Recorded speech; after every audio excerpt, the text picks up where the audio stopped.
Hi friends, welcome back. तो आज का हमारा वीडियो है, अगर भारत पाकिस्तान पर परमाणु हमला कर देता है तो होगा क्या होगा, राइट। इसमें देखिए, मैं तो यही कहा हूँ कि यही सोचना कि इंडिया पहले अटैक करेगा पाकिस्तान पे, इनवैलिड है। इंडिया कभी भी पहले अटैक नहीं करेगा। इनफैक्ट हमारी एक पॉलिसी है कि नो फर्स्ट यूज़ की, कि इंडिया कभी भी परमाणु जो है किसी और पे पहले यूज़ नहीं करेगा। नो फर्स्ट पॉलिसी हमारी है, नो फर्स्ट यूज़ पॉलिसी। दूसरी बात यह है कि अगर कोई भी कंट्री, इंडिया मान लीजिए, अटैक करता है तो इमीडिएटली पाकिस्तान का एलाई जो चाइना है वो उस मैदान में आ जाएगा। और फिर अगर सभी कंट्रीज़ न्यूक्लियर वेपन्स यूज़ करती हैं तो कोई बचेगा ही नहीं। देन इट विल बी सीधा वर्ल्ड वॉर 3 हो जाएगी। कोई बचेगा नहीं, बचेगा इन द सेंस कि कोई ऐसा नहीं बचेगा कि कुछ कार्य करने के लायक होगा। इतनी रेडिएशन होगी कि बहुत डिफ़िकल्ट होगा। यस, जो लोग वेल प्रिपेयर्ड हैं, जिन्होंने बड़े ज़बरदस्त बंकर्स बना रखे हैं, बड़े पावरफुल, जहाँ रेडिएशन कभी ना आए, वो थोड़े समय तक बच सकते हैं।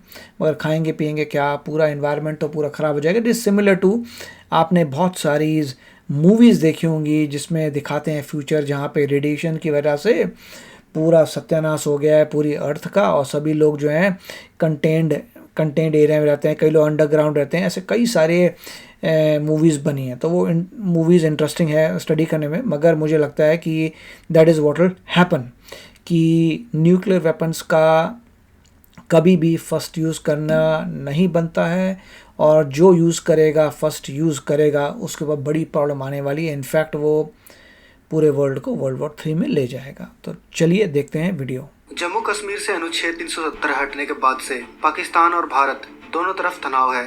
भारत एक जिम्मेदार देश होने के नाते शांत है, लेकिन पाकिस्तान बार बार भारत को परमाणु युद्ध की धमकी दे रहा है।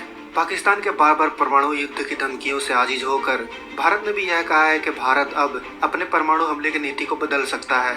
ऐसे में अगर दोनों देशों के बीच परमाणु युद्ध हुआ तो इसका अंजाम काफी भयानक और अकल्पनीय होगा, क्योंकि भारत के पास करीब 130 से 140 परमाणु बम है, जबकि पाकिस्तान के पास 140 से 150 परमाणु बम है। एक रिपोर्ट के अनुसार अगर भारत पाकिस्तान के बीच परमाणु युद्ध होता है तो 2 करोड़ 10 लाख लोग मारे जाएंगे। इसमें 50 लाख लोग तो तुरंत बम की तपिश में झुलस जाएंगे। लाखों लोगों की मौत का कारण रेडिएशन बनेगा और पृथ्वी की आधी ओजोन परत तबाह हो जाएगी। आसमान पर काला धुआं छा जाएगा, बेहिसाब ठंड बढ़ जाएगी और करीब 2 अरब लोग भूख से मर जाएंगे।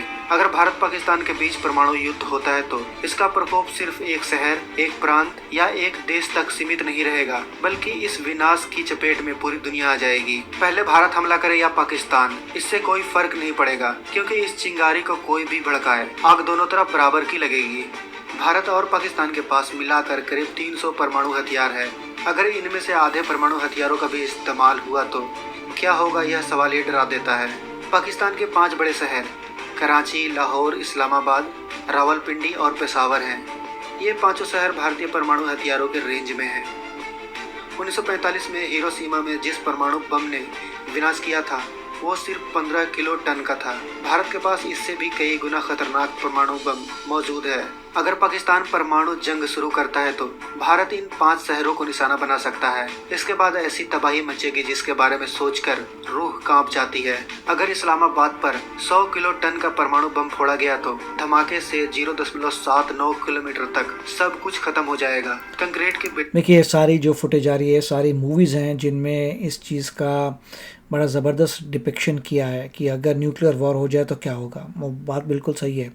अगर न्यूक्लियर वॉर हो जाए तो पूरी अर्थ में इतनी रेडिएशन होगी कि अर्थ लिवेबल नहीं होगी। इसीलिए दुनिया सोच रही है शायद मार्स जाने के लिए या अंडरग्राउंड रहना पड़ेगा, तभी बहुत ही लफड़ा होने वाला है, बहुत डिफ़िकल्ट हो जाएगा सर्वाइव करना। बिल्डिंग छोड़ कुछ भी नहीं बच पाएगा। 3.21 किलोमीटर तक भूकंप के बेहद तेज झटके लगेंगे। 10.2 किलोमीटर तक रेडिएशन फैलेगा, जिसमें इंसान या जानवर कोई भी नहीं बच पाएगा। धमाके की वजह से 14.2 किलोमीटर तक की सारी इमारतें गिर जाएंगी, जिस कारण उन इमारतों में छिपे लोग भी नहीं बच पाएंगे। 47.9 किलोमीटर तक थर्मल रेडिएशन का असर होगा जो लाखों लोगों को निगल जाएगा। 100 किलोमीटर दूर तक घरों की खिड़कियां चटक जाएंगी। ध्यान देने वाली बात यह है कि इस्लामाबाद के सिर्फ 13 किलोमीटर दूर पेशावर है, 36 किलोमीटर वाह शहर है और 110 किलोमीटर दूर मर्दान शहर है। यानी एक परमाणु हथियार पाकिस्तान के 3 शहरों को तबाह कर देगा। लेकिन ऐसा नहीं है कि परमाणु विस्फोट का असर सिर्फ पाकिस्तान तक ही सीमित रहेगा, बल्कि प्रलय तो परमाणु विस्फोट में मची बर्बादी के बाद आएगा और करीब 2 अरब लोग भूखे प्यासे मर जाएंगे। परमाणु धमाके से 1 सेकंड में बेहिसाब ऊर्जा निकलती है। विस्फोट की जगह पर तापमान हजारों डिग्री सेल्सियस पहुंच जाता है। देखिए, इसमें एक और इम्पॉर्टेंट पॉइंट है कि सब कुछ ऑटोमेटेड होता है, मगर अगर वहाँ से मान लीजिए कोई भी कंट्री ए फायर करती है कंट्री बी के ऊपर, तो जैसे ही वो फायर करती है तो कुछ समय लगता है वहाँ पे न्यूक्लियर वेपन्स आने का। कंट्री बी जो है, मतलब एक कंट्री ने दूसरे पे फायर किया, तो जिसने फायर किया उसने तो फायर कर दिया, दूसरी कंट्री भी सेंस कर लेती है कि परमाणु है, वो भी अपने ऑटोमेशन से फायर कर देती है। अब दोनों तरफ से बॉम्ब्स आ रहे हैं, तो ऐसा बहुत ही रेयर होगा कि एक ही कंट्री ने फेंका दूसरी कंट्री बैठी रहेगी, ऐसा कभी नहीं होगा। एक कंट्री फेंकेगी और दूसरी कंट्री के भी आएंगे तो दोनों कंट्रीज़ में होंगे, उसके ऊपर से तीसरी चौथी कंट्रीज़ भी अटैक कर सकती है और वो लोग भी, वो कंट्रियां भी और में कर सकती है। तो बहुत कुछ ऑलरेडी मिसाइल्स पड़ी हुई हैं उन डायरेक्शंस पे, जिनको थोड़ा सा भी खतरा होता है ये बटन दबेंगे और वहाँ से सभी लोग मर जाएंगे।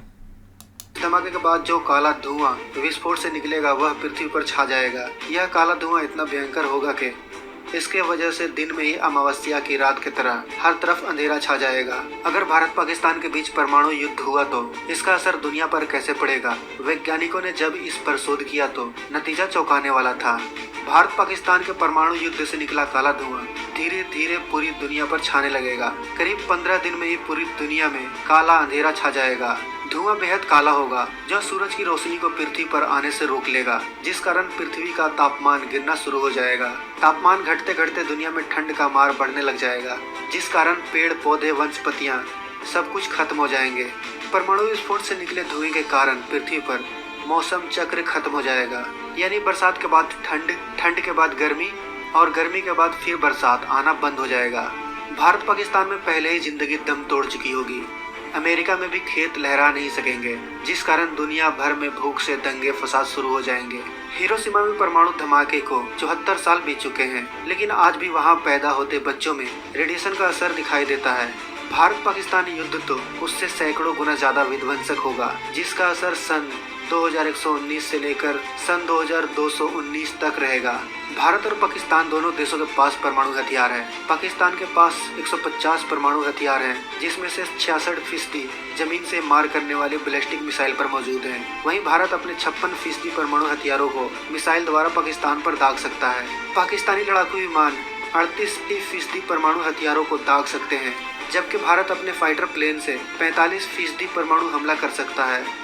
वहीं पाकिस्तान के पास जल यानी समंदर के अंदर से परमाणु हमला करने का कोई तरीका नहीं है, जबकि भारतीय पनडुब्बी में 12 परमाणु हथियार हमला करने के लिए हमेशा तैयार रहते हैं। परमाणु युद्ध होगा कि नहीं यह पाकिस्तान तय करेगा, क्योंकि जिस तरह पाकिस्तान परमाणु, देखिए इसमें एक और क्रिटिकल पॉइंट था कि अगर इंडिया कभी भी अटैक करता है पाकिस्तान को तो चाइना इमीडिएटली अटैक कर देगा। तो सिर्फ ये हमारी वॉर जो है पाकिस्तान के साथ नहीं है, पाकिस्तान के एलाइज के साथ भी है। तो चाइना अटैक कर देगा, फिर तो उसके पता ही है कि फिर चाइना का अटैक करेगा तो यूएसए वहाँ से अटैक करेगा। तो मतलब जितने भी एलाइज हैं वो एक दूसरे के अगेंस्ट आ गए तो पूरा अर्थ ही खत्म हो जाएगी। परमाणु युद्ध के लिए तड़प रहा है, वह साफ बताता है कि परमाणु युद्ध कैसे लड़ा जाता है। इमरान खान को इसका कोई अंदाजा नहीं है।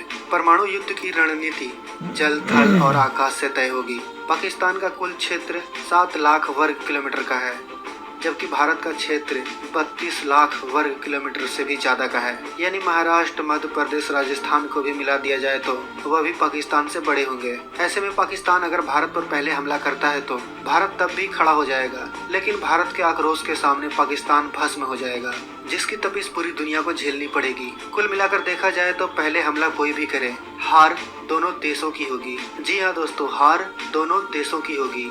आशा है आप समझ गए होंगे परमाणु युद्ध इतना आसान नहीं है। तो बहुत अच्छा वीडियो था। देखिए पॉइंट वही था सारा कि जितने आपको फुटेज नज़र आ रही है वो मूवीज़ की है। सारा फोरकास्ट हो चुका है कि न्यूक्लियर अगर वॉर होती है तो वो बस आखिरी वॉर होगी, उसके बाद लाइफ का सस्टेन करना पॉसिबल नहीं हो पाएगा अर्थ में। ठीक है, उसीलिए जैसे मैंने पहले कहा था मार्स, उसके लिए मार्स रेडी हो रहा है और कभी भी ऐसे न्यूक्लियर वॉर नहीं होना चाहिए। अब अभी जो आजकल ये तो ठीक है, तो ये तो पता है कि पूरा अर्थ डिस्ट्रॉय हो जाएगा, मगर अभी जो है रशिया ने एक काम किया है कि रशिया कोशिश कर रहा है कि वो न्यूक्लियर वेपन्स लेके जाए स्पेस में। मतलब वो चाहता है कि सैटेलाइट, जो स्पेस में सैटेलाइट जा रहे हैं उनके अंदर भी न्यूक्लियर वेपन्स हों और वो न्यूक्लियर वेपन्स यूज़ करे जाएं दूसरे सैटेलाइट्स को उड़ाने के लिए। तो एक बड़ा खतरे वाली प्रॉब्लम चालू हो गया, जिसमें रशिया कह रहे हैं वो ऑलमोस्ट रेडी है अपने सैटेलाइट्स को, न्यूक्लियर केपेबल सैटेलाइट्स जाएंगे। वो आपने सुना होगा nuclear capable missiles, right? Nuclear capable missile आपने सुनी होगी, पर न्यूक्लियर केपेबल सैटेलाइट्स जो हैं वो रशिया लेके जा रहा है, ठीक है। और उसके बदले चाइना के पास भी न्यूक्लियर वाली फैसिलिटी नहीं है। उसका एक फैसिलिटी है कि उनके जो सैटेलाइट हैं उसमें से एक आर्म निकलता है, हाथ निकलता है, और वो दूसरे के सैटेलाइट को हिला सकता है। तो वो उन्होंने परीक्षण कर चुका है।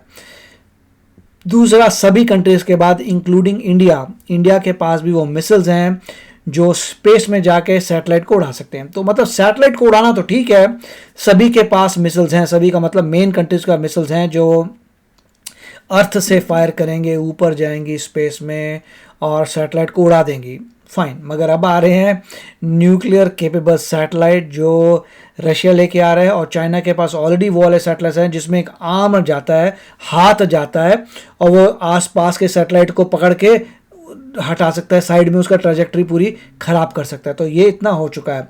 और इंडिया को भी बहुत जल्दी से एटलीस्ट वो लेके आने हैं सैटेलाइट जिनके पास कोई आर्म हो जो चाइना के सैटेलाइट्स को भी हिला सके। तो काफ़ी अच्छा वीडियो था। आप बताइए आपके क्या थॉट्स हैं इसके ऊपर। मिलते हैं अगले वीडियो में।